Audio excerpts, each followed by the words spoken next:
Alright, let's dive into 10 things you should stop using for better health. Hey everyone, want to boost your health? Here are 10 things you should stop using right now.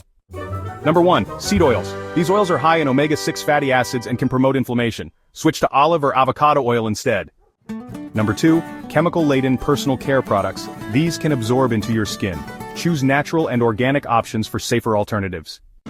So, here's the thing. Many cleaning products out there actually contain harmful chemicals that can affect your health. Instead, go for natural cleaning solutions or, DIY mixes like vinegar and baking soda.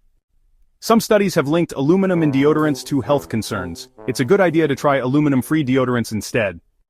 Eating too much salt can really increase your blood pressure. Honestly, cooking at home and using herbs for flavor is a way better option. Fluoride toothpaste. While it helps with cavities, it may have links to health issues. So, hey, consider fluoride-free toothpaste.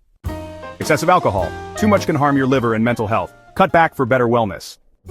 Artificial sweeteners. They might seem healthier but can disrupt metabolism. The best sweetener? Stevia. It's natural and 0 calorie. Sodas and energy drinks, they can really lead to weight gain and all sorts of health risks. So hey, try drinking water or herbal teas instead. Processed foods. Yeah, they're often packed with unhealthy fats and sugars. Choose whole foods for better nutrition. So, there you have it. Give these changes a try and honestly, you'll feel the difference. Like and follow for more health tips. Stay healthy. #health tips, #wellness.